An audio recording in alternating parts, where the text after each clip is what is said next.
ओम नमः शिवाय. श्री सद्गुरुनाथ महाराज की जय. परमपूज्य गुरुदेवता श्री कलावती माता की जय. जय राधे कृष्ण, जय गोपाल कृष्ण, श्री गुरुदेव दत्त. ओम नमः शिवाय. आजचा अनुभव खूप सुंदर. रेणुका माळी म्हणून आहे, त्या ताईंनी हा अनुभव शेअर केलेला आहे. माहेर त्यांचं जत आहे. सासर काही सांगू नका बोलले त्या. तर जत हे माहेर आहे बोलल्या. तर रेणुकाताई म्हणत होत्या की हा त्यांचा अनुभव ना बुधवारी वगैरे येणार होता. पण त्या दिवशी वेळ नव्हता मला आणि बरोबर हे सांगण्याच्या पाठीमागचा उद्देश पण मी पुढे सांगते. तर बुधवारी हा त्यांचा अनुभव येणार होता. तर मी शेअर तर कुणाचाच केला नव्हता. पण अचानक संध्याकाळी एका ताईंनी कॉल केलेला होता. बघितला असेल तो, मला आता लक्षात नाही आहे अनुभव क्रमांक किती. तर त्या ताईंनी बोलल्या की आजच्या आज ताई प्लीज शेअर करा. उद्या गुरुवार आहे, तर कोण भगिनी चरित्र वाचन सुरू केलं तर उपयोगाचं होईल कुणाला पण वगैरे असं त्यांनी सांगितलेलं होतं. तर मी मग ठीक आहे म्हणून मी तो अनुभव शेअर केला. मग ह्या ताईंचा अनुभव परत राहिला. मग परत त्यांनीच कॉल केला ह्या ताईंनीच, रेणुकाताईंनी, आणि मला बोलल्या की शुक्रवारीच करा ताई माझा शेअर, गुरुवारी दुसरं कुणाचं तरी करा, शुक्रवारीच. का तर आजपर्यंत जी कामं माझी झालेली आहेत, सगळी चांगली कामं माझी शुक्रवारीच झालेली आहेत. तर शुक्रवारीच करा. कदाचित आई, आता मला माहिती नव्हतं तुम्ही आज हे अनुभव शेअर करणार आहे. पण आणि तुम्ही मग बोलला की आज तुमचा अनुभव आहे, असं तुम्ही बोललेला होता. आणि तोपर्यंत नंतर तुम्ही सांगितला की नाही आज तुमचा शेअर नाही होणार, मला काम आहे. आणि नंतर परत तुम्ही सांगितलं की दुसऱ्यांचा अनुभव शेअर करणार आहे. म्हटल्यावर मी ठरवलं की एकच दिवसमध्ये आहे, तर शुक्रवारीच होऊ दे. तर ते मी एवढ्यासाठी सांगितलं की कुठेतरी श्रद्धा जी असते. मागच्या वेळेला एका ताईंचं पण असंच झालं की त्यांनी बोलल्या माझा अनुभव जो आहे, नाही त्यांनी असं काही सांगितलं नव्हतं. माझा अनुग्रह गुरुपौर्णिमेला झाले असं बोलल्या त्या. आणि मी ज्या दिवशी त्यांचा अनुभव शेअर करायला बसले, तर त्या दिवशी पण बरोबर गुरुवारच होता. तर असे असतात अनुभव आईंचे खूप. आणि त्या म्हणत होत्या माझं नाव रेणुका ठेवण्यापाठीमागं हा उद्देश की मी शुक्रवारी झालेले आणि रेणुका आईच्या कृपेनं माझा जन्म झाला, असं आई म्हणते. का तर म्हणतात माझ्या आईला खूप वर्ष मुलं नव्हती. आणि तर रेणुकाईच्या इथं आईनं नवस केलेला होता म्हणतात. ते लिंब वगैरे नेसणं असं जे असते, तसं ते आईनं नवस केलेला होता म्हणतात. आणि त्याच्यानंतर माझा जन्म झाला आणि माझा जन्म शुक्रवारचा झाला. त्यामुळे माझं नाव रेणुका ठेवलं गेलं म्हणतात. आणि आजही सगळेजण म्हणतात की रेणुकाईची तुझ्यावरती कृपा आहे आणि कुठंतरी तेच हे आहे. पण नंतर आईंचा मार्ग मला खूप वर्षांनी मिळाला म्हणतात. पण आमच्या घरी फक्त रेणुकाईचं होतं, बाकी काही आम्हाला कलावती आईंचं आम्हाला काही माहीत नव्हतं म्हणतात. आईला वगैरे आम्हाला कुणालाच नाही. तर आम्ही तिघी बहिणी, नंतर आईला म्हणजे मी खूप वर्षानं झाले पहिल्यांदा आणि त्याच्यानंतर पण 2 मुलीच झाल्या. त्यामुळं आई कुठेतरी नाराजच होती म्हणतात की मुलीच झाल्या. वडील पण नाराजच होते, का तर एखादा तरी मुलगा पाहिजे होता म्हणून. आणि पण 3 मुली. मग त्यामुळं असं काही घरचं खूपसं वाईट होतं किंवा काय असं काही नाही. घरचं सगळं चांगलं होतं म्हणतात माझ्या माहेरी. सगळं चांगलं आहे म्हणतात.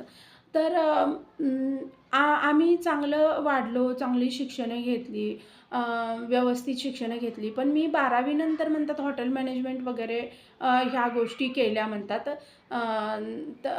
वेगवेगळे कोर्सेस केले. त्याच्यानंतर हॉटेल मॅनेजमेंट केलं. नाही, सॉरी, त्यांनी सांगितलं ग्रॅज्युएशन बहिणीनं 12वी नंतर काहीतरी केलं. सॉरी, असं काहीतरी होतंय. Sorry, sorry. तर बहिणीनं काहीतरी 12वी नंतर असं काहीतरी केलं बोलल्या. माझं ग्रॅज्युएशन कंप्लीट झालं आणि मग मी हॉटेल मॅनेजमेंटचा कोर्स केला, असं काहीतरी म्हटल्या त्या. तर सगळं झालं म्हणतात आणि माझं लग्न ठरलं. म्हणजे जॉब वगैरे मी केला म्हणतात. 1-2 वर्ष वगैरे असं मी जॉब केला. खूप चांगली सॅलरी वगैरे पण होती म्हणतात मला. पण स्थळ आलं आणि लग्न केलं म्हणतात माझं. लग्न केलं. तर लग्न झाल्यानंतर 3 वर्ष खूप चांगली होती म्हणतात. खूप म्हणजे अ, सगळेजण म्हणायचे की खूप पोरगीचं छान झालं, छान झालं. त्याच्यानंतर माझ्या बहिणीला 12वी नंतर काहीतरी त्यांनी सांगितलं मला, कोर्स काहीतरी केला माझ्या बहिणीनं वगैरे. आणि ती जिथं कोर्स करत होती, तिथं तिची एक मैत्रीण होती. ती आईंच्या मार्गातली होती. माझ्या बहिणीची मैत्रीण आईंच्या मार्गातली होती म्हणतात. आणि तिच्यासोबत माझी बहीण पण आईंच्या मार्गात आली. आणि माझी बहीण आईंचं करायला लागली तोपर्यंत माझं लग्न झालेलं होतं. सगळं चांगलं मस्त छान चाललेलं होतं. तर मी अधूनमधून यायची माहेरी. त्यावेळेला माझी बहीण आईंचं करत होती ते मला समजलेलं होतं. मी बघितलेलं होतं. मग ते पुस्तकं वगैरे मी पण बघितलेली होती. तर मला बोलली, "तू पण करत जा." 2 नंबरची माझी बहीण. "तू पण करत जा वगैरे, खूप छान आहे." वगैरे. तर माझ्या छोट्या बहिणीला पण तिनं मार्गात आणायला सुरुवात केलेली होती. पण ती खूपसं करत नव्हती. पण आईला वगैरे पण पण आई आधीपासून तसलं काही हे आणि आई एवढी शिकलेली वगैरे पण नव्हती. तर ती ती काय तेवढी हे नाही केली तिनं, लक्ष नाही दिली. पण माझी बहीण खूप चांगल्या रीतीनं आणि ज्यावेळेला पण आम्ही फोनवर वगैरे बोलायचो, ती खूप आईंचंच बोलायची. का तर तिला खूपशा अनुभव यायला लागलेले होते म्हणतात. आणि तुम्हाला सांगू तिचं लग्न पण अशा घरामध्ये झालं. म्हणजे तिनं लव्ह मॅरेजच केलं म्हणतात. पण तिचं अशा घरामध्ये झालं म्हणतात की जिथं तिला कधीही या सेवेला आडकाठी येणार नाही. म्हणजे ते काय आईंच्या मार्गातले वगैरे नव्हते म्हणतात. पण कधीही आडकाठी येणार नाही अशा घरी तिचं लग्न झालं खूप चांगल्या पद्धतीनं. तिला पुण्याला ती शिफ्ट झाली म्हणतात. आणि मी 3 वर्ष खूप चांगले माझे गेले म्हणतात. पण त्याच्यानंतर मला कुठेतरी वागण्यात थोडासा माझ्या मिस्टरांच्या बदल जाणवायला लागला. 3 वर्ष खूप खूप म्हणजे खूपच चांगले होते म्हणतात. आणि त्या काळात मी प्रेग्नंट पण राहिलेले होते म्हणतात. मी प्रेग्नंट राहिले. ते सुद्धा म्हणतात माझी म्हणजे प्रेग्नन्सीमध्ये प्रॉब्लेम येत होते 3 वर्षात त्या. तर आम्ही औषधं वगैरे हे केली, ट्रीटमेंट घेतल्या आणि त्याच्यानंतर मी प्रेग्नंट राहिले म्हणतात. आणि प्रेग्नंट राहिले वगैरे आणि थोडं एक 3-4 महिने झाल्यानंतर 4-5 महिने झाल्यानंतर मला ते डाऊट यायला लागला, की हे काहीतरी वेगळं ह्यांचं काहीतरी बाहेर चालू आहे. आणि मी मग घाबरले म्हणतात. आणि आईला वगैरे मी ज्यावेळेला बोलले, माझ्या बहिणीशी बोलले, त्यावेळेला माझी बहीण मला बोलली, "जरा आईंचं कर" वगैरे असं मला ती बोलली. आपण रेणुकाईचं तर आपण करतोय, मग मग हे कसं करायचं वगैरे असं मी बोलले ना तिला. तर ती बोलली, रेणुकाई देवी आहेत आणि हे गुरु आहेत." ती खूप चांगल्या रीतीनं मार्गामध्ये आलेली होती म्हणतात. आणि "तू करायला सुरुवात कर." पण मी काही एवढं लक्ष नाही दिलं म्हणतात. ती बोलत होती मला तरीसुद्धा. आणि मी ह्या सगळ्या गोष्टींमुळं ना अगदी त्रासात आल्यासारखे झालेले होते म्हणतात. आणि मी देवीला खूप हे करायला लागले, की हे काय असं? तर त्या काळात जर मी कदाचित आईंच्या मार्गात लगेच आले असते, अ, तर गोष्टी जरा वेगळ्या असत्या असं म्हणतात त्या. तर म्हणतात मी म्हणजे त्याच टेन्शनमध्ये वगैरे हे व्हायला लागलं. आणि रोज कुठेतरी मग कलह व्हायला लागले, भांडणं व्हायला लागली. आणि घरचे कसं म्हणतात, आपला नवरा जर व्यवस्थित नसेल तर मग घरचे कुणी नाहीत साथ देत, सासरची लोकं. आणि जर घरचे चांगले असतील, नवरा चांगला असेल तर घरचे पण चांगले मग आपल्याशी राहतात, असं त्या म्हणत होत्या. आणि मला ह्या गोष्टींचा त्रास व्हायला लागला. खूप परिणाम व्हायला लागला. आईनं मग मला "ये इकडं, ये इकडं" असं बोलत होती म्हणतात आई-वडील मला. पण मला तिथून पाय पण निघेना म्हणतात. का तर हे काहीतरी बाहेर चालू आहे आणि आपण गेलं तर आणखी जरा जास्त काहीतरी. मग आई जा म्हणत होती. मला सासरचे पण म्हणत होते, "पहिली डिलिव्हरी आहे तिकडं जा" वगैरे. पण मी त्या त्या पण गोष्टी इग्नोर करत होते म्हणल्या. जाण्यासाठी नाही, नाही करत होते म्हणल्या. आणि जबरदस्ती मी गेले म्हणतात.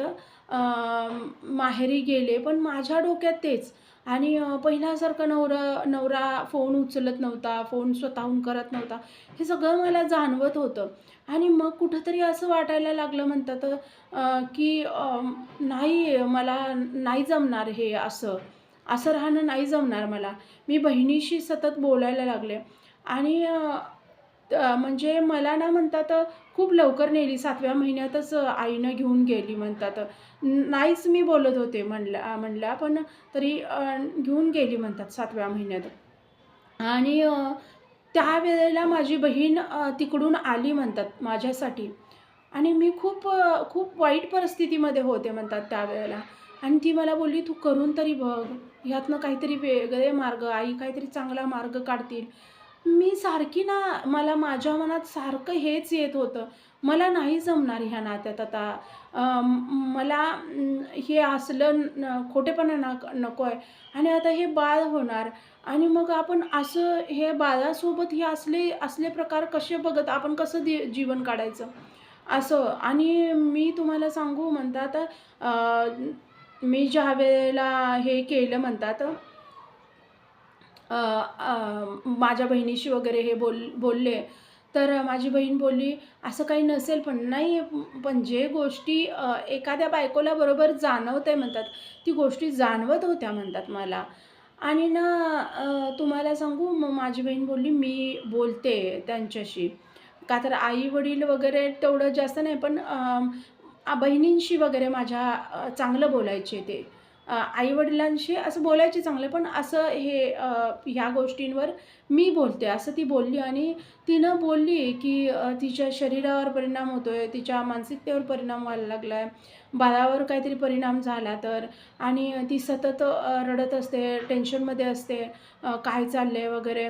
तर माझं काही नाही आहे. तिला जर तसं वाटत असलं तर तिचा प्रश्न आहे तो. मी काय करू शकत नाही. म्हणजे अशी उडवा-उडवीची आणि मला काही गरजच नाही आहे त्या बाळाची पण आणि तिची पण. अशी तिला उत्तरं त्यांनी दिल्यावर ती पण टेन्शनमध्ये आली म्हणल्या आणि तिनं मला फक्त एक सांगितली, की "तू जे असायचं ते असू दे. तुझ्या मनात आता काय आहे, की मला हे नात्यात जमणार नाही आणि हे बाळ घेऊन आता मी कसं हे करणार?" आई काहीतरी मार्ग काढतील. तू करायला सुरुवात तरी कर. ती खूप कळकळीनं कितीतरी महिने मला सांगत होती. जसं ती आईंच्या मार्गात आली होती, तसं ती आम्हाला सांगतच होती. पण हे समजल्यावर तर ती खूप हे करत होती, पण माझी मानसिकता नव्हती. पण तशा परिस्थितीमध्ये मी आईंच्या मार्गामध्ये आले म्हणतात. तिनं माझ्यासाठी थांबली म्हणतात. जॉब वगैरे हे करून तिनं माझ्यासाठी थांबली वगैरे. आणि मग मला बोलली, की "तू नको टेन्शन घेऊ. आपण ह्यातनं काहीतरी मार्ग काढू. आई काहीतरी मार्ग नक्की काढतील. मला विश्वास आहे आईंवर." आणि माझ्यासाठी तिनं म्हणजे एक्स्ट्रा नामस्मरण माझ्यासाठी तिनं सुरू केलं. ते बघून मला असं वाटायला लागलं, अरे आपले बहीण, आई-वडील एवढे सपोर्ट करतायत आपल्याला. आपण ह्यातनं बाहेर पडायला माझी बहीण मला बोलते एवढं, तर तिच्या समाधानासाठी तरी करू आपण. आणि मग मी ते करायला आईंची सुरुवात केलेली होती म्हणतात. आईंचं करायला सुरुवात केली.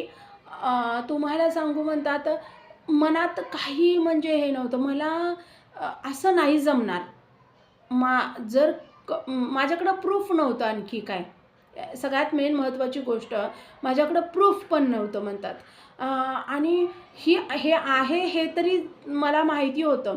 पण दोष मलाच आणखी की ही संशय घेते. असा दोष पण माझ्यावरच येत होता.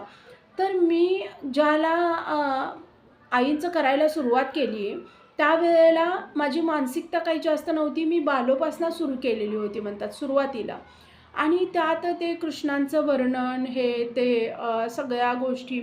तर मला ना खूप हे वाटायला लागलं, की कोण आपल्याला तारणार आहे? तुम्ही तारणार आहे तर मी खोटी नाही आहे. मी जे अनुभव घेतलेत ते खरे आहेत हे दाखवून द्या. म्हणजे हे समजलं पाहिजे लोकांना आणि माझ्यासाठी योग्य नसेल तर ह्या नात्यातनं मी बाहेर पडलं पाहिजे. असं मी सारखं आईंना तेच बोलत होते. माझ्या बहिणीचा खूप विश्वास आहे तुमच्यावरती. माझा पण म्हणजे कुकुटनोरच्या आई ज्या आहेत त्यांच्यावर माझा पण खूप विश्वास आहे. पण मला माहिती नाही त्यांनी रागात आहेत माझ्यावर, का माझ्याकडून तशी सेवा होत नाही आहे म्हणून काही हे झाले. काही त्यांचं पण मला हे होईन. पण मी तुम्ही आणि त्यांनी एकच आहे असं मानून मी सेवा करायला लागले. असं मी बोललेले होते म्हणतात त्यावेळेला आईंना. तुम्ही आणि त्यांनी एकच आहे. का तर माझी बहीण म्हणते तुम्ही आणि त्यांनी वेगळे नाही आहेत, एकच आहे. तर हे समजूनच मी तुमची सेवा करायला लागले. असं मी बोलले म्हणतात आईंच्या समोर. आणि मला मला खोटं पाडलं जातंय. तर मी खोटी नाही आहे. मी जे बोलते ते खरं आहे. हे दाखवून द्या आणि मला ह्या नात्यातून जर त्रास होणार असेल, तर हे नातं कुठेतरी थांबवा. मला नाही जमणार. का तर खोट्यापणात जगणं माझ्याकडनं होणार नव्हतं म्हणतात त्या. तर मला राग यायला लागलेला होता त्या गोष्टींचा आणि प्रेग्नंट राहण्याच्या आधी जर ह्या गोष्टी मला जर समजल्या असत्या म्हणतात, तर मी मुलाचा विचारच केला नसता. पहिली गोष्ट. का तर खोटेपणात जगणं सगळं असावं ताई म्हणत होत्या. पण हे असलं नात्यात खोटं मग माणसांनी लग्न नाही करायचं त्या म्हणत होत्या. मग लग्न करायचं नाही माणसांनी. जर असं आपलं काहीतरी हे असेल, तर नाही करायचं. का तर लग्न म्हणजे आपण एकमेकांशी आयुष्यभर साथ द्यायची. आपण एकमेकांना कधीही फसवायचं नाही. एकमेकांसोबत कायम प्रामाणिक राहायचं. एकमेकांशी घट्ट नातं असतंय नवरा-बायकोचं आणि त्यात जर दुसरं कुणी असेल, तर मला तरी ते सहन होणारं नव्हतं म्हणतात. आणि त्यामुळं मी विचारच केला नसता मुलाचा, जर असं काहीतरी माझ्यासमोर आलं असतं तर त्या म्हणत होत्या. आणि ह्या सगळ्यामुळं खूप त्रास व्हायला लागला. मग का देवीनं आम्हाला प्रॉब्लेम पण होता आणि प्रेग्नन्सीमध्ये. का मग हे असं झालं? असं वाटायला लागलं. खूप मी विचार करायचे आणि त्यात फक्त बालोपासना आणि चरित्र वाचन ह्या 2 गोष्टी. ते पण चरित्र वाचन काही मनापासून होतच नव्हतं म्हटलं. बालोपासना थोडीफार मनापासून होत होती. पण माझ्या बहिणीनं माझ्यासाठी स्वतः ती नामस्मरण एक्स्ट्राचं वेगळं करायला लागलेली होती. आणि बालोपासना म्हणत-म्हणत एक दिवशी मी अशीच झोप लागलेली होती म्हणतात बालोपासना झाल्यानंतर आणि म्हणजे बालोपासना चालू असतानाच मला गुंगी यायला लागलेली होती म्हणतात आणि झोपले म्हणतात मी. आणि बालोपासना झाल्यावर झोपले. तर माझी बहीण मला बोलली म्हणतात उठल्यानंतर की "असं बालोपासना वगैरे घेऊन तिथल्या तिथंच असं हे करत जाऊ नकोस. त्याचं त्याचं काहीतरी मान-सन्मान ठेवायचा. ते पुस्तक महत्त्वाचं आहे" वगैरे तिने त्यावेळेला मला सांगितली म्हणतात. आणि त्याच्यानंतर मग मी व्यवस्थित बालोपासना ठेवायला लागले. ही गोष्ट एवढ्यासाठी सांगायची म्हणतात मला सांगायची होती, का तर ना ती बालोपासना एवढी एवढी महत्त्वाची आहे म्हणतात की मी कुठेही ठेवायचे. म्हणजे एकदा तर म्हणतात म्हणजे तेवढी श्रद्धाच नाही, तर मी फक्त म्हणत होते आईंना, की "आई मी तुम्हाला रेणुकाईचे तुम्ही आणि ते एकच आहे असं मी मानायला लागले, बहीण म्हणते म्हणून." पण तेवढी श्रद्धा नव्हती म्हणतात. एकदा माझ्या पायात होती बालोपासना म्हणतात आणि ती माझ्या बहिणीनं मला हे केली म्हणतात, "हे असं नको करू." आणि ते त्या दिवशी झोपताना पण हे आणि मग मला ती जरा व्यवस्थित मला ती जास्त असं तोडून पण बोलत नव्हती, का तर सिच्युएशन माझी तशी होती म्हणून. ती मला एकदा म्हटली, "करायचं तर श्रद्धेनं कर, व्यवस्थित कर आणि असं नको करू. आईंचा अपमान केलेला मला पण नाही आवडणार वगैरे." आणि हे अपमान होतोय त्यांचा. तू कधी पायात, कधी डोक्याखाली, कधी कुठं आपण बसतोय, उठतोय, त्या जागी तू बालोपासने घेऊन बसतेस आणि एखाद्या माणसाच्या वागण्याचा एवढा परिणाम करून घ्यायचा नाही, की आपल्या मुलाचा पण तुला विचार नाही आहे किंवा दुसरे जे तुझ्यावर प्रेम करतायत, जे तुला काहीतरी तुझं चांगलं होईल म्हणून काहीतरी सांगतायत, त्यांची जरासुद्धा किंमत वाटत नाही आहे तुला, की आणि माझी किंमत कर अगर ना कर, पण ह्याचा अपमान नाही मला सहन होणार. आणि मग मी ते आणि तिचं जे बोलणं होतं, तर मला असं मग त्यावेळेला कुठेतरी रिअलाईज व्हायला लागलं, की हिचं किती आईंवर हे बसलं आहे आणि तसं माझं कुठं काही नाही आहे. असं आईनं तर रेणुका नाव ठेवलं, पण रेणुकाईवर सुद्धा माझा एवढा विश्वास नाही आहे. जेवढा हिनं आईंवर विश्वास ठेवला आहे, तेवढा माझा तर रेणुकाईवर सुद्धा विश्वास नाही आहे. आणि मग मी तिला सॉरी बोलले, "नाही, मी व्यवस्थित करेन." आणि मग मी व्यवस्थित बालोपासना करायला लागले म्हणतात. म्हणजे व्यवस्थित म्हणजे असं कुठेही ठेवणं, न ठेवणं वगैरे असं ठेवून करायला लागले म्हणतात. पूजेच्या वेळेलाच मी बालोपासना म्हणायला लागले. असं कधीही नाही म्हणायला लागले ते. आणि त्याचा प्रभाव म्हणतात म्हणजे तुम्हाला सांगू, कुणाला काय वाटेल, कुणाला काय वाटेल, मला नाही माहिती म्हणतात. अ, कोण मला काहीतरी स्वार्थी म्हणेल, अनुभव ऐकणारे काय काय म्हणतील मला माहिती नाही म्हणतात. पण ना मला तशा ह्याच्यामध्ये जगणं मुश्कील झालं असतं. माझं बाळ झालं म्हणतात, पण तिसऱ्या दिवशी माझी मुलगी वारली म्हणतात. ह्या सगळ्या गोष्टींमुळं. पण ना मुलगी वारली माझी, पण मला त्या गोष्टींचं खूप जे जे माझा नवरा जर सोबत असता माझ्या किंवा त्या नात्यात खूप जर मी सुखात असते, तर मला काय खूप खूप दुःख झालं असतं म्हणतात. पण मला अजिबात दुःख झालं नाही माझी मुलगी गेल्यावर म्हणतात. तिसऱ्या दिवशी माझी मुलगी गेली म्हणतात. मला अजिबात दुःख झालं नाही त्या गोष्टीचं म्हणतात. मला असं म्हणजे हे वाटलं, की बरं झालं ती पण सुटली आणि मी पण सुटले. मला माहिती नाही म्हणतात लोकं काय म्हणतील. कुणी-कुणी वाईट पण कमेंट करतील किंवा वाईट पण कोणी विचार करतील माझ्याबद्दल. काही असायचं ते असेल म्हणतात. पण मी हे सांगणार नव्हते खरं तर. पण मी मुद्दाम असू दे, जे आहे ते आहे म्हणून मी सांगितलंय म्हणतात. तर मुलगी वारल्यानंतर आई ते इतकी रडायला लागली, इतकं हे आणि मी ना कुठेतरी आपण म्हणजे मोकळा श्वास घेतल्यानंतर कसं वाटतंय की म्हणजे रिलॅक्स झालोय आपण. असं ज्यावेळेला वाटतंय, तसं मला वाटायला लागलं म्हणतात. की खूप मोठ्या संकटातनं मी बाहेर पडले. असं.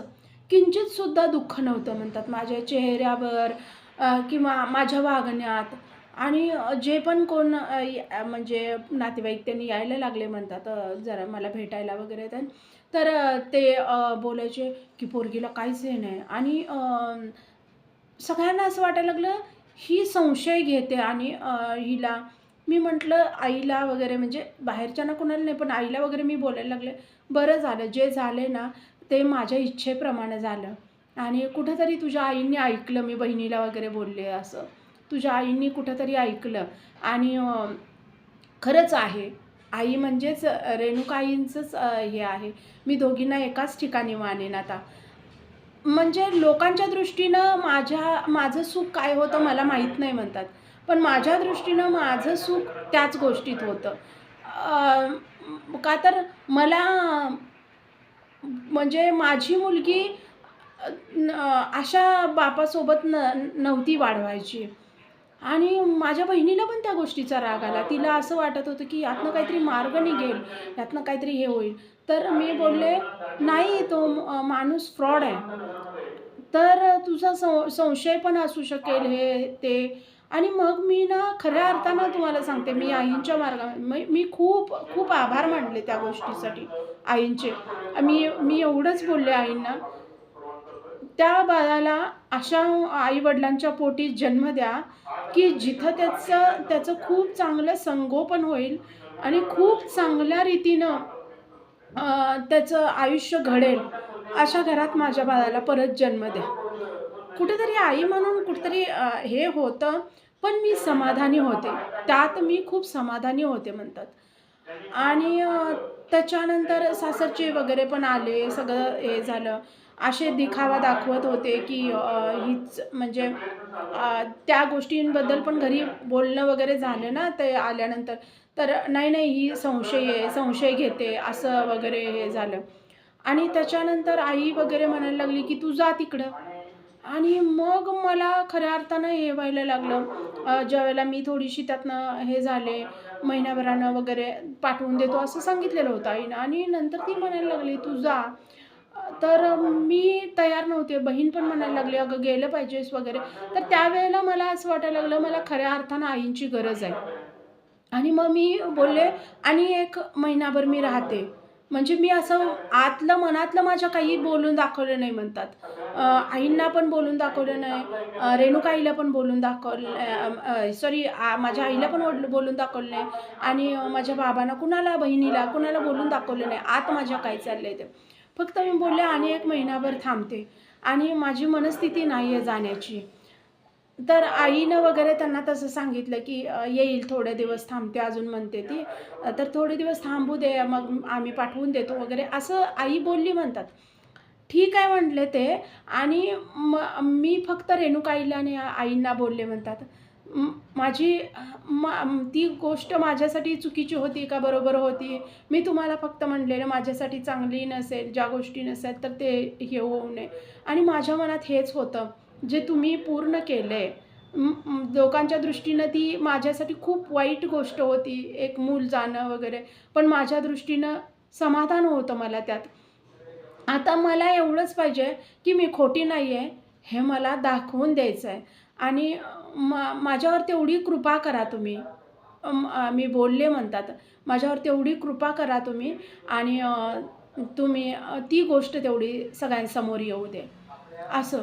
आणि खूप कमी वेळ आहे माझ्याकडं इथं राहण्यासाठी. मला परत नाही जायचं. जर तुम्ही खरं असेल ना, माझी एवढी इच्छा पूर्ण केली, की आयुष्यभर मी तुमची दास होऊन राहीन. जेवढी रेणुकाईची मी दास आहे, तेवढीच तुमची दास होऊन राहीन. असं मी बोलले म्हणतात आईंच्या समोर.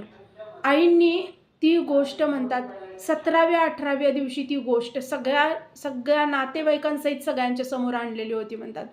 मला हेच पाहिजे होतं, की मी मी जे अनुभवलंय ते मी खोटं नाही बोलत. मी जे बोलते आणि त्या गोष्टीचा परिणाम माझ्यावर, माझ्या बाळावर झालेला होता. हे मला दाखवून द्यायचं होतं म्हणतात आणि मी त्या काळात ना खूप खूप श्रद्धेनं नामस्मरण केलं म्हणतात. अगदी मनापासून त्यावेळेला मी नामस्मरण जशी माझी मुलगी गेली ना, तसं मी खूप चांगल्या पद्धतीनं आईंचं करायला लागलेले होते म्हणतात. आणि लोकांना वाटत असेल, की ही खचली काय, काय? पण मी त्या काळात उलट समाधानी होते म्हणतात. आणि नामस्मरण करायला लागले.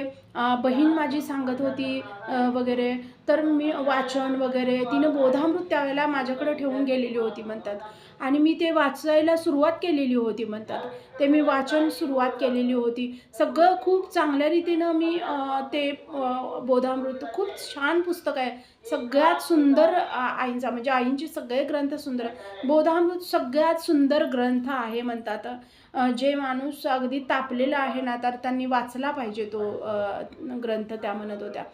आणि अ, त्यावेळेला मग मी म्हणतात ज्यावेळेला ते बोधामृत वगैरे वाचायला सुरुवात केली 17व्या दिवशी म्हणतात बोधामृत मी वाचायला सुरुवात केली. 17व्या दिवशी म्हणतात माझ्या वडिलांना त्यांनी एका बाईसोबत सापडलेले होते. माझे वडील माझ्या सासरी गेलेले होते. म्हणजे आईला बोललेले नव्हते, मला बोललेले नव्हते. माझ्या सासरी गेलेले होते म्हणतात माझे वडील. आणि म्हणजे समजवण्यासाठी थोडंसं, की आता 10-15 दिवसात मुलगी जाणार आहे. तर थोडं त्यांना काहीतरी समजवून वगैरे हे करावं वगैरे म्हणून. आणि ना माझे वडील आता तिकडे गेल्यानंतर आता लेकीच्या घरी कुठं काय खाणार ना, मग ते बाहेर खायला थांबलेले. तर त्यावेळेला एका लेडीजसोबत माझे मिस्टर त्यांना हॉटेलमध्ये दिसलेले होते म्हणतात. तर त्यांना दिसू नये असं हे केलं. त्याच्यानंतर ते म्हणजे त्यांनी त्यांची वडिलांची जी गाडी होती, ती गाडी म्हणतात तिथंच म्हणजे तिथल्या लोकांना सांगून तिथंच पार्क करून त्यांचा पाठलाग केलेला होता. त्यांनी कुठं-कुठं जातात दिवसभर सगळं माझ्या वडिलांनी स्वतः बघितलेलं होतं म्हणल्या. आणि ही गोष्ट माझ्या वडिलांनी बघितल्यानंतर तिथं त्यांच्या घरी जाऊन माझ्या वडिलांनी स्वतः त्यांच्या आई-वडिलांसमोर ह्या गोष्टी बोलल्या. माझ्या मुलगीला तुम्ही खोटं पाडलं. मी स्वतः आज बघितलंय. मी स्वतः हे केले आणि त्या बाई सगळ्या म्हणजे पुराव्यानिशी माझे वडील गेलेले होते म्हटलं. स्वतःची गाडीचं त्यांनी हे ठेवलेलं नव्हतं म्हणलं, की गाडी आपली जाईल, काय होईल, काय काय हे केलेलं नव्हतं आणि दुसरी गाडी घेऊन. का तर जर गाडी वगैरे हे केलं तर बघितलं तर ओळखतील, करतील मग या ह्यानं आणि माझ्या वडिलांनी हे केलेलं होतं म्हणलं. आणि ती गोष्ट म्हणजे मी तुम्हाला सांगू म्हणतात खूप खूप आपण म्हणजे श्रद्धेनं करायला लागलो ना, की म्हणजे मला थाराच नाही आहे. तुम्ही प्लीज ही गोष्ट करा. खूप कधी ना आपण ज्याला ओतून करायला लागलो ना, तर ते आई करतात म्हणतात. आणि ज्या दिवशी हे समजलं सगळ्यांच्या समोर, त्यांच्या आई-वडिलांना पण बोलायला तोंड राहिलेलं नव्हतं. का तर ते पुराव्यानिशी माझे वडील बोलत होते म्हणले. त्या दिवशी शुक्रवारच होता म्हणतात. त्या दिवशीही शुक्रवार होता. ज्यावेळेला ते आले म्हणतात घरी माझे वडील आणि बोलायला लागले. माझी आई खूप रडली म्हणतात. पण ना माझ्या डोळ्यात पण पाणी होतं. कुठेतरी मला फसवलं गेलं ह्याचं दुःख होतं. माझा संसार नाही आहे ह्याचं दुःख होतं. सगळं सगळं दुःख होतं. पण ना मी जी आईंना प्रार्थना करत होते ना, ती पूर्ण केली आईंनी. म्हणून मी ना इतकी कृतज्ञ मी आयुष्यभर त्या गोष्टीसाठी कृतज्ञ राहीन. का तर ना मला आयुष्यभर सगळ्यांनी संशय आहे हे ठपका लावला असता आणि मला तो नको होता. मी जे बोलते किंवा मी सगळ्यांनी असं मला हे केलं असतं म्हणला, ती गोष्ट समोर आली नसती तर. हिनं विनाकारण संशय घेतला आणि मुलाचा जीव पण घालवला. असं मला ऐकण्यात आलं होतं म्हणल्या. म्हणजे तोंडावर माझ्या नाही बोललं कोणी, पण माझ्या बहिणीनं मला सांगितलेलं होतं म्हणलं. विनाकारण संशय वगैरे घेत बसली, परिणाम करून घेतला स्वतःवर पण आणि मुलाचा जीव घालवला. हे माझ्यासाठी बोललेले गेलेले शब्द होते म्हटल्या. आणि त्यावेळेला मी माझ्या वडिलांना बोलले म्हणतात. मी निर्णय घेतला. मला नाही राहायचं त्या माणसासोबत. मला असं नाही जमणार. आज जो माणूस मला फसवू शकतो, उद्याही मला फसवू शकेल. आणि मी माझी मुलगी गमावल्या त्या गोष्टीसाठी. काय परिणाम झाला होता माझ्यावर ते मला माहिती. मला नाही जमणार ह्या गोष्टींमध्ये. मी नाहीच जगू शकत त्या माणसाबरोबर, राहूच शकत नाही. आणि माझा तो हट्ट आई नको म्हणत होती. आई माझी खूप म्हणत होती, "असं असतंय, खरं नंतर सगळेजण समजवतील, तर परत नाही हे करणार." खरं मी नाही हे केलं म्हणतात. आणि मग माझ्या बहिणीच्या ह्यानं मी पुण्यालाच हे झाले म्हणतात. मला लग्न करायची इच्छा नाही म्हणतात आता. लग्न करायचंच नाही आहे. पण खूप चांगल्या रीतीनं मी आईंच्या मार्गात आले. पण आईंनी तो सगळ्यात मोठा लोकांसाठी माझं लग्न तुटलं ही खूप वाईट गोष्ट किंवा बरेच जण म्हणतील, की थोडंसं हे करायला पाहिजे होतं, माफी द्यायला पाहिजे होती, चूक झाली असेल हे. पण चूक असते म्हणतात. जाणून बुजून केलेली गोष्ट ह्याला चूक म्हणता येत नाही ताई म्हणत होत्या. जाणून बुजून ती गोष्ट केलेली होती. त्याला चूक नाही म्हणता येत. आणि ह्या गोष्टी असल्या गोष्टी जर चुकीच्या मला दुसऱ्यांचं काही माहीत नाही, पण ह्या अशा गोष्टींमध्ये मी सर्व्हाइव्ह करू शकणार नव्हते. तर मी निर्णय घेतला. खूप चांगल्या रीतीनं मी आता आईंच्या मार्गात आहे म्हणतात. खूप चांगल्या रीतीनं मी जॉब करते. मी स्वतःचं माझं हे केलेलं आहे. स्वतः घर घेऊन म्हणजे बहीण आहे म्हणतात शेजारी माझी. तर छोट्या बहिणीला पण लवकर मार्गात आणलं सगळ्यांनी. खूप चांगलं तिचं पण झालं आहे. मला पण सगळेजण म्हणतात, की लग्न कर वगैरे, पण नाही म्हणतात. आता मला लग्न करायचं नाही आणि मला आईंच्या सेवेत, रेणुकाईच्या सेवेत मला दिवस सगळे घालवायचे आहेत. असं नाही आहे म्हणतात मी, की सोबत कुणी नाही आहे म्हणून मी खूप म्हणजे मला काही हे वाटतं. तसं असतं तर मी कधीच परत लग्न केलं असतं. पण मी समाधानी आहे. माझ्या आयुष्यामध्ये मी मिळवते. मी जे काही असेल ते सगळं माझ्या बळावर घेतलेलं आहे.